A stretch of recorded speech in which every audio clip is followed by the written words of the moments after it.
अंग्रेजी में बोलूँगा। अगर आप लोग शांति बरतेंगे, अलग अलग किसी से बात नहीं करेंगे, जितने लोग आप खड़े हैं लगा लीजिए कैमरा, एक साथ बोलेंगे।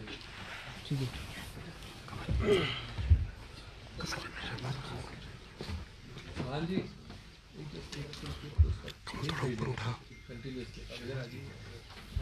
इस तरफ अपना कृतज्ञता व्यक्त करना चाहता हूँ। उन्होंने मेरे अंदर विश्वास रखा, चौथी बार के लिए मुझे उम्मीदवार बनाया। मैं तहे दिल से माननीय कांग्रेस अध्यक्ष, पूर्व कांग्रेस अध्यक्ष श्रीमती सोनिया गांधी, शीर्षस्थ नेतृत्व जो भी है, सबको धन्यवाद देना चाहता हूँ। दूसरी बात, मैं तहे दिल से माननीय मुख्यमंत्री को और हर एमएलए जो यहाँ बैठे हैं, जो आपको दिख रहे हैं, कुछ नहीं दिख रहे हैं, उनको जेन्युइन तहे दिल से धन्यवाद देना चाहता हूँ। वो पूरी तरह से प्रयत्नशील थे, उम्मीद बनाए बैठे थे और दिन रात उन्होंने परिश्रम किया, मेरा समर्थन किया। तीसरा, मैं उन 9 एमएलएस को भी धन्यवाद देना चाहता हूँ, जिसमें से 9 के 9 कल रात तक हमारे साथ बैठे थे, खाना खाया था, जलपान किया था, फोटोज़ ली थी। उसके पहले जो बार बार हमसे मिले थे, मुझसे ही नहीं, मुख्यमंत्री जी से ही नहीं, लेकिन सब एमएलए से कई आश्वासन दिए थे और जिनमें से 3 आज हमारे साथ नाश्ता करके निकले थे। उनको भी मैं धन्यवाद देना चाहता हूँ, क्योंकि उनसे हमको कुछ शिक्षा मिली है, कम से कम मुझे निजी रूप से शिक्षा मिली है, मनोवैज्ञानिक शिक्षा मिली है। मैं इस संदर्भ में एक विनम्रता से प्रश्न पूछना चाहता हूँ। नहीं, सबसे पहले, उससे पहले मैं माननीय हर्ष महाजन जी को तहे दिल से धन्यवाद, तहे दिल से बधाई देना चाहता हूँ। वो जीते हैं और उनका हक बनता है बधाई प्रदान करने का। एक बात ज़रूर मैं कहूँगा, उनकी पार्टी को अपनी गिरेबान में देख के सोचें। जब भी कोई पार्टी 25 और 43 के आंकड़े या इक्वेशन में 25 वाली पार्टी 43 वाले के विरुद्ध उम्मीदवार खड़ा करती है, तो उसका सिर्फ एक और एक ही संदेश हो सकता है।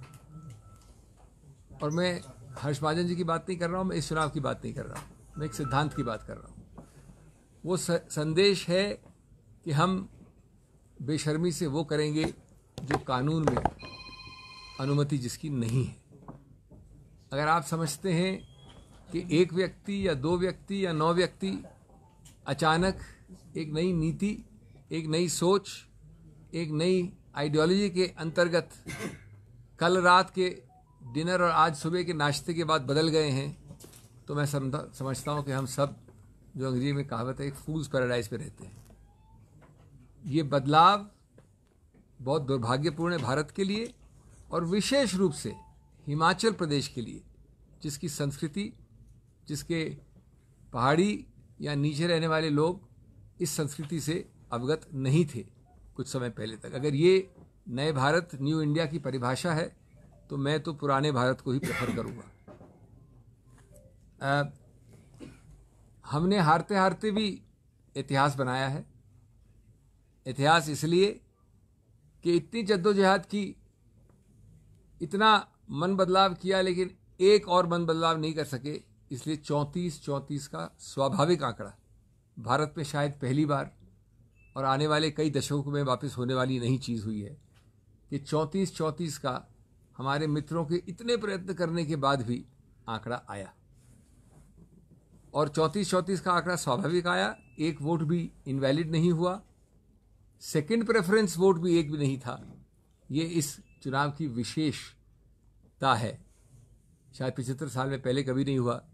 और उसकी सबसे बड़ी विशेषता कि उसके बाद एक ड्रॉ ऑफ लॉट से निर्णय हुआ। मैं सिर्फ ये कहना चाहूँगा कि जो हुआ सो हुआ, हमको भविष्य का सोचना चाहिए। और एक आश्वासन दे के मैं हिमाचल से जा रहा हूँ, हिमाचल की बात नहीं कर रहा हूँ, लेकिन मैं अपनी बात कर रहा हूँ।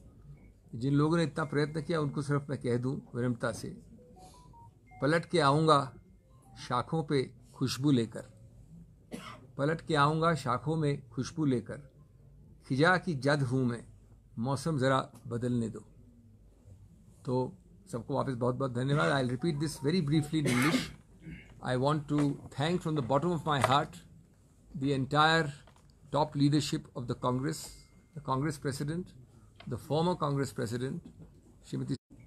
They sent me to Himachal out of good faith, and I am truly, truly grateful for the remarkable amount of confidence and faith they have reposed in me. Secondly, I would like to thank profusely, starting from the Honorable, because they've taught me a lot about human nature. Its fickleness or its resoluteness. They have taught us a lot because they supped with us. In the biblical terms, it's called supping with us. Dinner, drinks, and photography till 11 o'clock last night. And 3 of them had breakfast with us, or 2 of them had breakfast with us. So I think we are bad judges of human character. They are obviously better judges of human character. Fourthly, I would like to, and he deserves my congratulations, and he has it. I've done it personally inside the counting center. But I would like to raise a question without being moralistic or without being, didactic or sermonizing. I would like to raise a question for all those who believe only one message which is intended to be sent. There is no other message possible, because the arithmetic of an open election in the Rajya Sabha is crystal clear. That message is that we shall shamelessly, by hook or by crook, and more by crook and less by hook, win the election at any cost. If it's at any cost, if any of you think that it's out of ideological conversion overnight after our 11 o'clock dinner yesterday, or if any of you think that they have suddenly discovered new vistas, then I think we are all living in a fool's paradise. There is one and only one explanation for it. And we all know that explanation. None of us eats grass. And I think to expect that we eat grass, or that the nation thinks that we eat grass, is wrong. Finally, even while losing, I think both of us, the losing candidate and the winning candidate, have created history of a different kind. It's the first election, as far as I know, of any place, any state in Rajya Sabha, where there has been no first preference versus second preference issue. B, there is not a single invalidated vote. C, there is a natural division, not by addition or invalidation, a natural division of exactly 50% each, 34 versus 34. After that, it is written in the stars and written by God that by a draw of lots, one shall lose or one shall win. In the normal draw of lots, by the way, the name which is taken out wins. Under this strange rule of the Election Commission which I found today, including all of you, for all the kindnesses done. पलट के आऊँगा शाखों में खुशबू लेकर, खिजा की जद हूँ मैं, मौसम ज़रा बदलने दो। देखिए, नाराज़गी हर एक अभियान में होती है। नाराज़गी का मतलब ये नहीं होता है कि नमक हलाली की जगह नमक हरामी हो। सर, सरकार को कोई खतरा है? क्योंकि भाजपा के बहुत लीडर बोल रहे हैं कि कांग्रेस के विधायक जो हैं भाजपा के संपर्क में हैं। सीएम साहब हर्ष महाजन जो है, उन्होंने ये भी कहा है कि एक हफ्ते के अंदर अंदर जो है वो सरकार अल्पमत में आ जाएगी, ऐसा दावा उनके द्वारा किया। देखिए,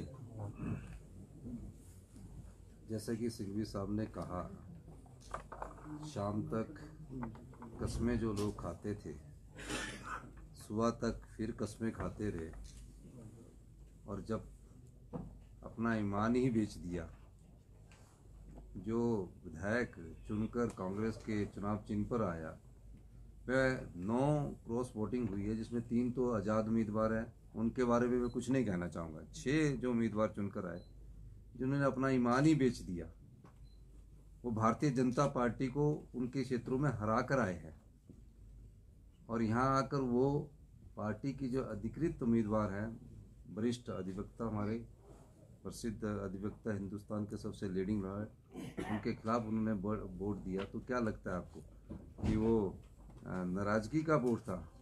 वो तो एक ही चीज़ का वोट होता है, जिसकी जानकारी आपको मेरे से ज़्यादा होगी। जिस प्रकार की आप जानकारी रखते हैं। अब वो हिमाचल की संस्कृति में ऐसा नहीं था।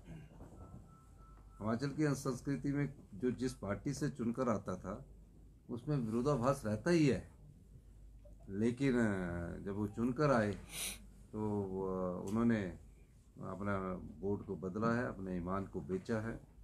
इससे आगे मैं क्या कहूँ, लेकिन मैं इतना कहना चाहता हूँ कि हिमाचल की जनता इस प्रकार की संस्कृति की आदी नहीं है।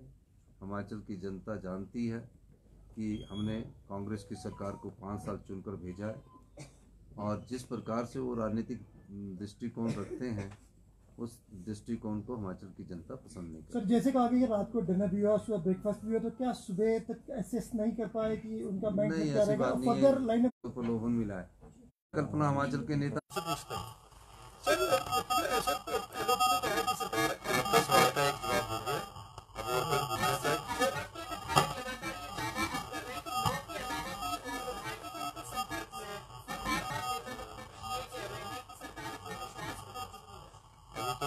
पता लगेगी। बहुत बहुत धन्यवाद।